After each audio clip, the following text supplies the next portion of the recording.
मी अजय. संध्याकाळचे 7 वाजले होते. मी घरातच व्यायाम करायचो म्हणून वरच्या खोलीत मी माझी व्यायामशाळा बनवली होती. मी संध्याकाळी 5:30 ते 7 असा 1.5 तास व्यायाम करायचो आणि आपल्या शरीरावरील आलेला घाम शांत करण्यासाठी काही वेळ मी टी व्ही समोर बसलो होतो आणि तेवढ्यातच दारावरची बेल वाजली. मी फक्त शॉर्ट पॅन्टवर होतो. माझे वरचे शरीर पूर्ण उघडे होते आणि मी दार उघडण्यासाठी गेलो. दारासमोर एक सुंदर स्त्री उभी होती आणि शेजारी तिचा नवरा उभा होता. त्याच्याकडे पाहून मी म्हणालो, "कोण हवं आहे तुम्हाला?" तेवढ्यात तिथे उभे असलेल्या त्या सुंदर बाईचा आवाज आला, "मैं पूनम हूँ. आपका सामने वाला घर खाली है. वो हमें किराए से चाहिए." त्या बाईचं लक्ष बोलत असताना सुद्धा माझ्या शरीराकडे होतं. ती मला वरून खालपर्यंत न्याहाळत होती. त्यावर मी त्यांना म्हणालो, "आप अंदर आइए. मैं अभी माँ को बुला के लाता हूँ." मी आईला आवाज देऊन बाहेर बोलावले आणि आईला त्यांच्याबद्दल सांगितले. त्यानंतर मी फटक्यात आपल्या अंगावर टी-शर्ट टाकले आणि त्यांना पाणी देण्यासाठी किचनकडे धावत गेलो आणि 2 ग्लास पाण्याचे भरून त्यांच्यासाठी मी हॉलच्या दिशेने येऊ लागलो. मी हॉलमध्ये आल्यावर आई त्या बाईसोबत बोलत होती. तेव्हा त्या आंटी आईला रिक्वेस्ट करू लागल्या, "दीदी, किराया कम कर दो, मगर यह घर हमें दे दो." त्यावर आई त्यांना म्हणाली, "देखो, इससे पहले भी यहाँ किराएदार रहते थे. उनको भी इतना ही किराया लगता था. अगर आपको यह घर चाहिए तो मैं आपको दे सकती हूँ, नाही तो आप दूसरा घर देख लो." आईच्या आणि त्या बाईचं होत असलेल्या संभाषणाकडे मी लक्ष देत होतो. कारण या अगोदर आमच्याकडे जे भाडेकरू राहत होते त्यांच्याकडून आम्ही ₹5,000 भाडे घ्यायचो आणि ₹20,000 त्यांनी आम्हाला डिपॉझिट दिले होते. तरी आई त्यांना तेच सांगत असावी असं मला वाटू लागलं होतं. पण आईची आशा त्यांच्यापेक्षा जास्त होती. आईने त्यांना ₹6,000 भाडे व ₹30,000 डिपॉझिट सांगितले होते. ती बाई आईकडे विनवण्या करत होती. ती आईला सांगत होती की मेरे हस्बैंड सिक्योरिटी का जॉब करते हैं और ₹12,000 उनका पेमेंट आता है. आधा पेमेंट तो आपको किराए में ही चला जाएगा, तो हम दोनों खाएंगे क्या? मला त्या बाईवर फार दया येत होती. म्हणून मी आईला किचनमध्ये बोलावून समजावून सांगितले की आई, तू इतकी निर्दयी का होत आहेस? अगं, ते एका महिन्यासाठी आपलं घर भाड्याने घेत नाही आहेत. 1 वर्ष तरी ते आपल्या घरात राहतीलच. मग असेही ₹60,000 आपण वर्षाला त्यांच्याकडून कमवू आणि माझाही पगार येतोच घर खर्चासाठी. तू काळजी करू नको, सर्व होईल ॲडजस्ट. असं घरी आलेल्यांना माघारी जाऊ देऊ नकोस. आई, नंतर पस्तावा येईल आपल्याला. माझे म्हणणेही आईलाही चांगले वाटले. म्हणून आईने लागलीच त्यांना ₹5,000 महिना आणि ₹20,000 डिपॉझिट असं म्हणून घर आम्ही त्यांना भाड्याने द्यायचे ठरवलं. त्यावर त्या बाईच्या चेहऱ्यावर आनंद खिलून आला आणि आईला त्या धन्यवाद म्हणाल्या. आई त्यांना सांगू लागली की यह मेरा बेटा अजय है. ये आपको हमारा वह घर आपको दिखा देगा.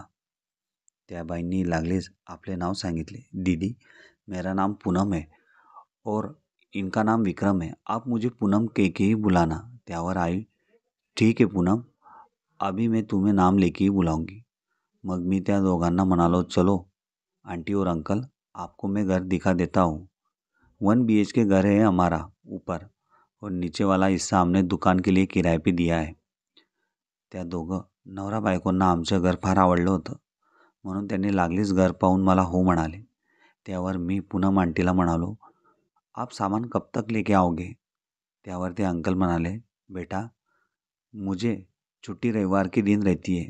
उसी दिन जब मौका मिले तब मैं सामान यहाँ लेके आ जाऊँगा. अजय, तुम अपना मोबाइल नंबर मुझे दे दो ताकि जब मैं निकलूँगा तब तुम्हें फ़ोन करके सूचित कर दूंगा की हम लोग आ रहे. त्यावर मी त्या अंकलला माझा फ़ोन नंबर दिला आणि घराकडे परत आलो. 2 दिवसांनी रविवार येणार होता. म्हणून मी माझ्या 2 दिवसाच्या कामाचा शेड्यूल व्यवस्थित नियोजन करून ठेवलेला होता आणि रविवारच्या दिवशी सकाळी 11 वाजेला त्या अंकलचा फ़ोन माझ्या मोबाईलवरती आला आणि ते मला म्हणाले, अजय बेटा, हम लोग 5-10 मिनट में पहुंचने वाले हैं. आप तब तक घर का लॉक खुला करके रखना. त्यावर मी त्या अंकलला म्हणालो, अंकल, मैं घर के पास ही खड़ा हूँ. आप लोग आ जाएंगे तब तुरंत लॉक खुला कर दूंगा. काही वेळाने त्या अंकलची सामानाची गाडी आमच्या दारासमोर येऊन उभी राहिली. त्या गाडीत फक्त अंकल होते आणि मागच्या रिक्षामध्ये आंटी असाव्यात असं मला वाटले होते. पण आंटीसोबत एक अजून सुंदर मुलगी होती. ती मुलगी एवढी सुंदर होती की तिच्यावरून माझी नजर हटतच नव्हती. मी तिच्याकडे पाहूनच घराची शिडीही चढू लागलो होतो आणि पटक्यात दार उघडून त्या मुलीला अजून पाहण्यासाठी मी खाली आलो आणि आंटीजवळ येऊन उभा राहिलो. तेव्हा आंटीने त्या मुलीशी माझी ओळख करून दिली. आंटी मला म्हणाल्या, "अजय, यह मेरी बहन श्वेता है. यह कुछ दिनों पहले यहाँ आई थी. इसका भी ग्रेजुएशन हो चुका है और जॉब की तलाश में है. तुम्हारी नज़र में कोई छोटा मोटा काम होगा तो बताना इसके लिए." त्यावर मी त्या आंटीला म्हणालो, "क्यों नहीं आंटी, मैं ज़रूर आपको बताऊंगा. मेरा फ्रेंड सर्कल काफ़ी बड़ा है. किसी ना किसी से पूछ के इनका काम हो जाएगा." तेव्हा आंटी एकदम खुश झाल्या. पण माझी नजर श्वेतावरून हटतच नव्हती. इतकी सुंदर मुलगी मी माझ्या आयुष्यात अजूनही पाहिली नव्हती. तिचे काळेभोर लांब केस, तपकिरी डोळे, गुलाबी गाल आणि तिचे ते बारीक ओठ, सतत त्यांच्यावरच नजर माझी टिकून राहत होती.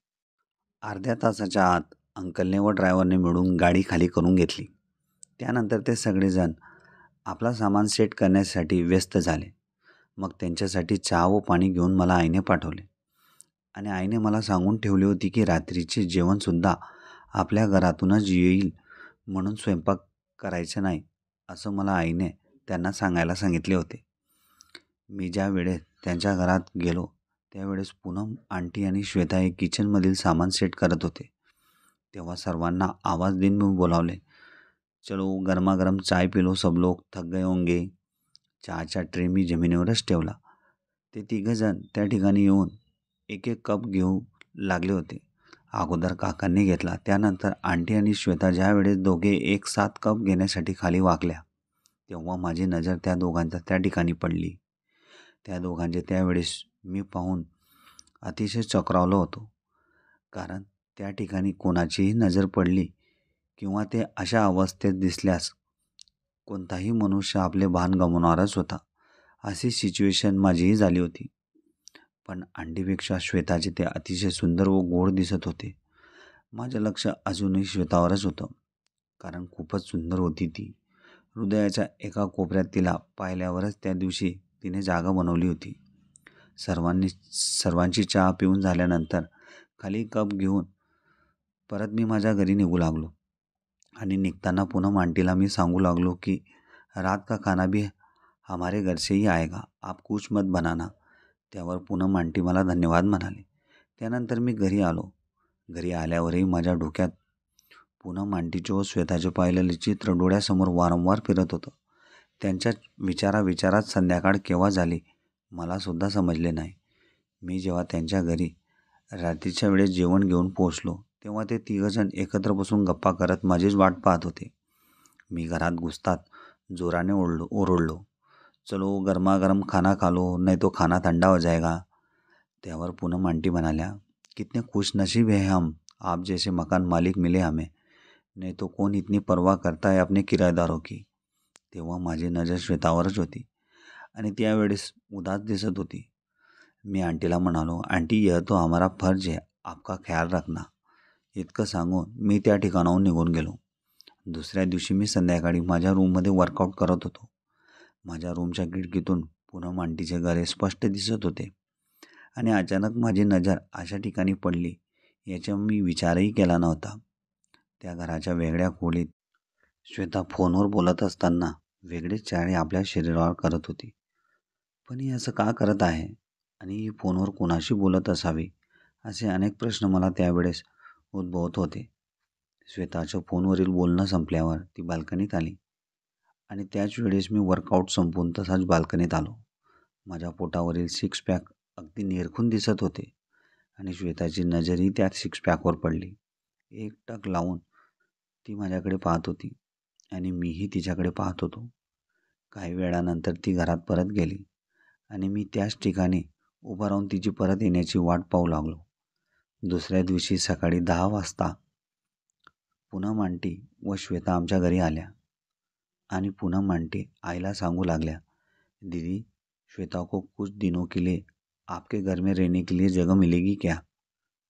आई, आंटी व श्वेता या पुढच्या हॉलमध्ये बसून गप्पा करत होते आणि मी वरच्या रूममधून खाली येताना जिन्यावर उभा राहून त्यांच्या गप्पा ऐकत होतो. श्वेता आमच्या घरात राहणार होती हे ऐकून माझ्या पोटात गुदगुल्या होऊ लागल्या. तेव्हा आई त्यांना म्हणाली, "क्यों नहीं पूनम, जरूर जगह मिलेगी. श्वेता को हमारे घर रहने के लिए। मगर ऐसे अचानक आज तुम ऐसा क्यों पूछ रही हो पूनम? त्यावर पूनम आंटी म्हणाल्या, दीदी बात ही कुछ ऐसी है। मेरे ससुराल में मेरी सास की तबीयत काफ़ी सीरियस है और हमें जाना ज़रूरी है, क्योंकि जाने के लिए किराया भी ज़्यादा लगता है और इतने पैसे हमारे पास नहीं है। इसलिए हम लोग जा रहे हैं और श्वेता को आपके पास रख रहे हैं। मग आईने त्यांना विचारले, आप दोनों कब जा रहे हो गाव को? त्यावर पूनम आंटी म्हणाल्या, आज शाम की ट्रेन है हमें जाने के लिए। आई हे ठीक आहे म्हणाली आणि पूनम आंटी व श्वेता आपल्या घरी निघाल्या. त्यानंतर मी खाली येऊन आईला विचारू लागलो, आई त्या आंटी काय सांगत होत्या तुला? त्यावर आई मला सांगू लागली, श्वेता ही काही दिवसांसाठी आपल्या घरी राहणार आहे, कारण त्या आंटीच्या सासूंची तब्येत सिरियस आहे, म्हणून ते गावाला जात आहे. संध्याकाळच्या वेळेस पूनम आंटी श्वेताला व तिची बॅग घेऊन आमच्या घरी सोडायला आल्या. मी वर्कआउट करून पुढच्या हॉलमध्ये शॉर्ट पॅन्टवर बसलो होतो आणि टी व्ही पाहत होतो. त्याच वेळेस आंटी व श्वेता माझ्याकडे पाहत होत्या. तेव्हा त्यांना पाहून मी पूनम आंटीला म्हणालो, आओ आंटी बैठो या, मैं माँ को बुला के लाता हूँ.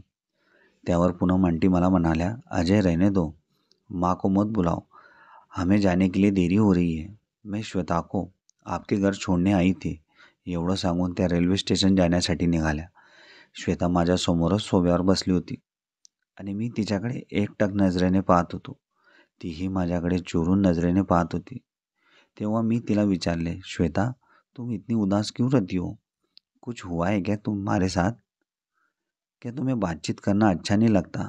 तेव्हा श्वेता एक शब्दही माझ्याशी बोलली नाही आणि खाली मान टाकून ती त्याच ठिकाणी बसून राहिली. काही वेळाने आई ही बाहेरून घरात आली आणि ती श्वेताला पाहून म्हणाली, तुम कब आई बेटा? त्यावर श्वेता म्हणाली, अभी 10 मिनट पहले दीदी, मुझे यहाँ पर छोड़ गई. चलो मैं तुम्हें अपना घर दिखाती हूँ. असं म्हणून आई तिला घर दाखवण्यासाठी घेऊन जाते आणि मी त्याच ठिकाणी बसून तिच्याचबद्दल विचार करू लागतो. रात्रीच्या वेळेस आम्ही तिघंजण सोबतच जेवणाला बसलो. जेवण झाल्यानंतर आई व श्वेता हे आईच्या खोलीत झोपणार होते आणि मी माझ्या रूममध्ये. जेवण होऊन काही वेळ टी व्ही समोर बसलो. त्यानंतर आई ही श्वेताला घेऊन टी व्ही पाहण्यासाठी हॉलमध्ये आली. आम्ही सगळेजण मिळून 11 वाजेपर्यंत टी व्ही पाहिला. त्यानंतर आईला झोप येऊ लागली होती, म्हणून आई व श्वेता ह्या त्यांच्या रूममध्ये गेल्या आणि मी त्याच ठिकाणी बसून टी व्ही पाहू लागलो. साधारणतः 12 वाजेपर्यंत मीही टी व्हीचा आनंद घेतला. त्यानंतर रूममध्ये झोपण्यासाठी गेलो. श्वेता संध्याकाळपासून घरात होती. माझी नजर तिच्यावरच टिकून होती आणि तिच्या घरात पाहिलेलं तिचे चित्र माझ्यासमोर वारंवार फिरत होतं, म्हणून मला झोपही लागत नव्हती. रात्रीचे 2 वाजले होते, म्हणून मी पाण्याची बॉटल भरण्यासाठी किचनमध्ये जाऊ लागलो. त्याच वेळेस मला आईच्या रूमचा दार उघडण्याचा आवाज आला आणि मी समोर श्वेताला बाहेर येताना पाहिले. श्वेताही आपल्या मोबाईल घेऊन हॉलच्या दिशेने येऊ लागली. मी भिंतीच्या आडोक्याला लपून तिच्यावर नजर ठेवून होता. श्वेताही सोफ्यावर बसून कोणाला तरी फोन लावू लागली होती. पण एवढ्या रात्री ही कोणाशी बोलत असावी आणि हिला काय गरज भासली असावी याबद्दल मी विचार करू लागलो होतो. श्वेता बोलत असताना इकडे तिकडे नजर ठेवूनच बोलत होती आणि बोलता बोलता अचानक आपल्या शरीराशी ती वेगळेच चारी कळू लागली होती आणि ज्यावेळेस ती तिच्या अशा ठिकाणी स्पर्श करायची तेव्हा तिच्याकडे पाहून माझ्या मनातील तरंग उडू लागायच्या, कारण मी असं दृश्य अजूनपर्यंत कधीच पाहिलं नव्हतं. तिचा कार्यक्रम हा 20 ते 25 मिनटं सोफ्यावर बसूनच चालू होता आणि मी भिंत आडून तिचे सर्व दृश्य पाहू लागलो होतो. पण माझ्या मनात प्रश्न पडला की तिला विचारावं, तिला असं करायची गरज का भासत आहे? बिना मनुष्याचा असा आनंद घेण्याची इच्छा तिच्या मनात का जागृत होत आहे? म्हणून तिला न कळू देता मी हळूवार पावलं टाकत हॉलमध्ये पोहोचलो. श्वेता ही फोनवर बोलण्यातच गुंग होती. तिच्या अजूनही लक्षात नव्हते की मी हॉलमध्ये येऊन तिच्या बाजूला उभा आहे आणि मी ती करत असलेल्या चाळ्यांवर लक्ष ठेवून होता. थोड्या वेळाने तिच्या फोनवरील बोलणं संपल्यावर तिचं लक्ष माझ्याकडे गेलं. श्वेता मला पाहून अतिशय घाबरली होती. तिला त्या क्षणाला काय करावे काही सुचत नव्हते. तेव्हा तिच्या शेजारी बसून मी तिला विचारू लागलो, श्वेता तुम्हें ऐसे करने की ज़रूरत क्यों पड़ती है? तुम्हारी ज़िंदगी में कुछ प्रॉब्लम है क्या? तेव्हा तिच्या डोळ्यातून अश्रू येऊ लागले. मला वाटले मी तिला असं करताना पाहिले म्हणून तिला वाईट वाटले असावे. तेव्हा तिच्याकडे पाहून मी म्हणालो, "श्वेता, तुम रो मत. क्या हुआ है मुझे बताओ. मेरे से अगर तुम्हारी समस्या हल होती है तो मैं ज़रूर तुम्हारी मदत करूँगा." तेव्हा श्वेता आपले डोळे पुसत मला सांगू लागली. पहिल्यांदा ज्यावेळेस तिच्या तोंडातून अजय शब्द निघाला, तिच्या आवाजावरच मी घायल झालो. कारण या अगोदर मी तिचा आवाज अशा प्रकारे ऐकला नव्हता. अगदी गोड आवाज होता तिचा. श्वेता म्हणाली, "6 महीने पहले मेरी शादी हुई थी. मेरा पति हर वक्त शराब के नशे में रहता था और मेरी ज़िंदगी नर्क बन गई थी उसके साथ रहकर। हर वक्त हमारे बीच झगड़ा ही होता रहता था। वो पेंटर का काम करता था। काम काफ़ी अच्छा चल रहा था उनका। पैसे भी रोज़ कमाते थे। मगर घर में मेरे लिए सुख और शांति ही नहीं थी, क्योंकि हर दिन मैं उनके प्यार का इंतज़ार करने के लिए तरस जाती थी। जब भी वो काम करके घर वापस आते थे, नशे की हालत में ही आते थे। हर वक्त मैं उनकी पसंदी का खाना बना के रखती थी, मगर वो खाना ही नहीं खाते थे और सो जाते थे। एक औरत होने के नाते मुझे भी पति का प्यार ज़रूरी है। मेरी भी कोई आशाएं हैं, मगर उस आदमी को मेरी परवाह ही नहीं थी। वह अपनी दुनिया में ही मस्त रहना पसंद करता था। एक दिन मेरी मुलाकात मेरे घर के बगल में रहने वाले लड़के से हुई। उसका नाम विनोद था। विनोद दिखने में भी काफ़ी हैंडसम और खूबसूरत था, बिल्कुल तुम्हारी तरह। उसकी भी पर्सनैलिटी तुम्हारी तरह ही थी। एक बार वह हमारे घर कुछ सामान लेने के लिए आया था, तभी मेरी नज़र उस पर पड़ी। तभी से मैं उसके प्यार में पागल हो गई थी। जब वो काम को जाता था, हर बार उसको देखने के लिए मैं दरवाजे में खड़ी हो जाती थी। दिन भर उसी के बारे में सोचती रहती थी।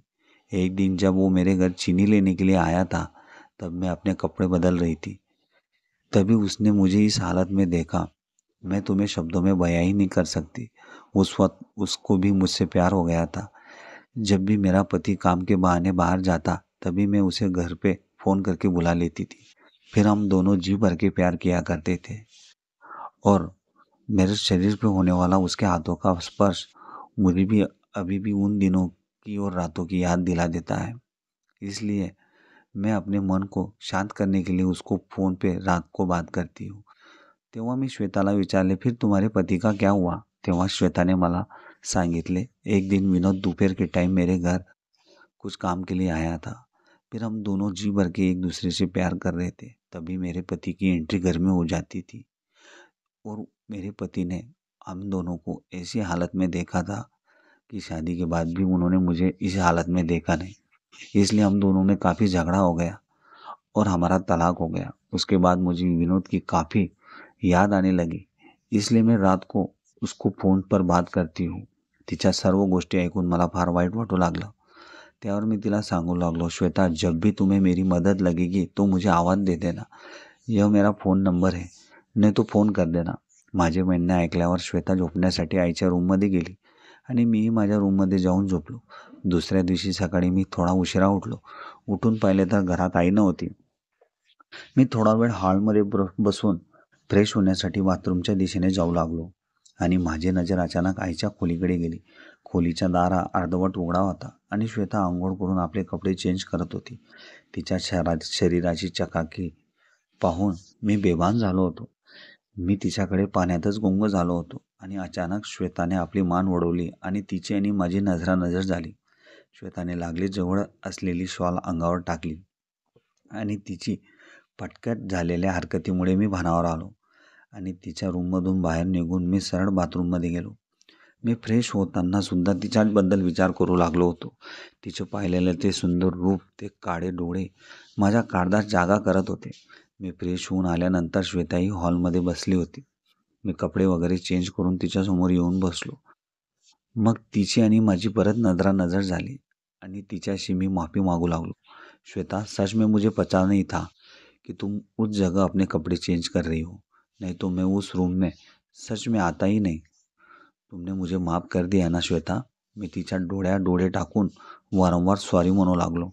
तेव्हा एक हलकीशी स्माईल देऊन श्वेता ठीक आहे असं म्हणाली आणि लागलीच मी तिच्यासमोर मैत्रीचा हात पुढे केला आणि तिला म्हणू लागलो, श्वेता, तुम मुझसे दोस्ती करोगी? तेव्हा श्वेतानेही आपला हात माझ्या हातावर ठेवला आणि आम्ही दोघं आजपासून मित्र झालो होतो. श्वेता माझ्याशी आता मन मोकळेपणाने बोलू लागली होती. तिला तिच्या भूतकाळाची आठवणही हळूहळू कमी होत होती. एके दिवशी संध्याकाळच्या वेळेस मी माझ्या रूममध्ये वर्कआउट करत होतो. त्याच वेळेस श्वेताही त्या ठिकाणी येऊन मला म्हणाली, अजय, काफ़ी अच्छी बॉडी बनाई है तुमने. काफ़ी मेहनत करते हो अपने शरीर पर, इसलिए इतनी सुंदर दिखते हो तुम. तेव्हा मी श्वेताला म्हणालो, सच में मैं खूबसूरत दिखता हूँ? मैं इसका मतलब तुम्हें पसंद आने लग गया हूँ क्या? मी असं बोलल्यावर ती लाजून त्या ठिकाणाहून खाली गेली. रात्री जेवण झाल्यानंतर परत आम्ही तिघेजण एकत्र TV पाहू लागलो होतो. कोणता ना कोणता पिक्चर पाहायची सवय आईला होतीच. तरी आई व मी दररोज 11 वाजेपर्यंत TV पाहायचो. त्यानंतर झोपायचो. आजही तसंच करून 11 वाजेपर्यंत आम्ही तिघांनी TV पाहिला आणि त्यानंतर झोपण्यासाठी गेलो. मी अजूनही श्वेताचा विचार करत होतो आणि अचानक 1 वाजेच्या सुमारास माझ्या मोबाईलवर श्वेताचा फोन आला. मला वाटले तिलाही झोप लागत नसावी म्हणून तिने फोन केला असावा. तेवढ्यात तिकडून श्वेताचा आवाज आला आणि ती म्हणू लागली, अजय, मुझे नींद नहीं आ रही है, थोड़ा देर मेरे साथ हॉल में बैठोगे? त्यावर तिला मी हो म्हणालो. ठीक आहे, आ जाओ. आम्ही दोघंही हॉलमध्ये येऊन सोफ्यावर बसलो.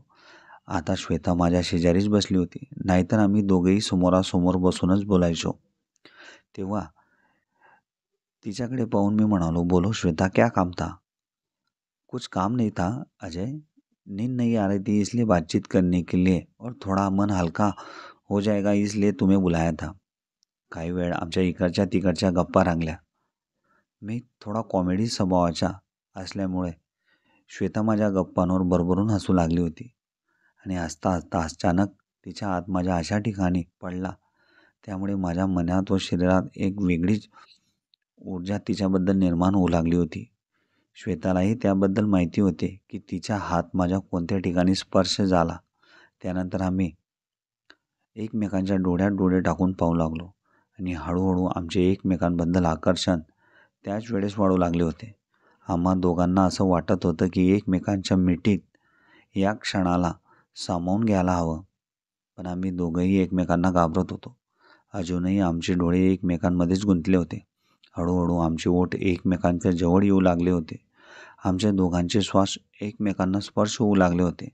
त्या श्वासातून निघणारी गरम हवा आमच्या मनात ऊर्जा तयार करत होती. श्वेताच्या मनात भरपूर दिवसापासून लागलेली आग माझ्याकडून शांत होणार होती. मीही अशी वेळ आज चुकणार नव्हतो. वेळ वाया न जाऊ देता मी आपले ओठ श्वेताच्या ओठांवर टिकवले. माझ्या ओठांचा स्पर्श होताच श्वेताने मला घट्ट मिठीत घेतले. तब्बल 10 ते 15 मिनिटापर्यंत आम्ही एकमेकांच्या ओठांचा रस चाखला. अजूनही श्वेताने मला तिच्या मिठीतच सामावून घेतलं होतं. मला सोडायची तिला अजिबात इच्छा होत नव्हती. मीही तिला घट्ट मिठीत घेतले होते. त्यानंतर हळूहळू आम्ही दोघांनी आमचे कपडे बाजूला ठेवून भरभरून एकमेकांवर प्रेम केलं. तिच्या शरीराचे रूप पाहून मी घायलच झालो होतो. इतकी सुंदरता अजूनही मी माझ्या आयुष्यात पाहिली नव्हती. कारण माझाही हा पहिला क्षण होता. म्हणून सकाळी 5 वाजेपर्यंत आम्ही दोघांनी असं प्रेम केलं की घामाने पूर्ण शरीर ओले झाले होते आणि श्वेताही शांत झाली होती. आता रोज रात्री आमचे नित्य नियम हेच काम असायचे. श्वेता मला फोन करून हॉलमध्ये बोलवायची आणि त्याच ठिकाणी आम्ही एकमेकांवर भरभरून प्रेम करायचो. आता श्वेताला तिच्या भूतकाळातील झालेल्या गोष्टींचा विसर पडला होता आणि माझ्या प्रेमात तिला वेळ लागलं होतं. जोपर्यंत पूनम आंटी गावावरून येत नाही तोपर्यंत माझं व श्वेताचा असाच कार्यक्रम चालू राहिला. आता श्वेताला माझ्याशिवाय अजिबात करमत नव्हते. तिच्या माझ्याबद्दल आकर्षण एवढं वाढू लागलं होतं की आई ज्या वेळेस सकाळी मंदिरात जायची त्यावेळेस ती बाथरूममध्ये येऊन माझ्यासोबतच प्रेम करू लागायची. अशा प्रकारे भाड्याच्या घरात आलेल्या आंटीच्या बहिणीला मी प्रेमाचा नाद लावला होता.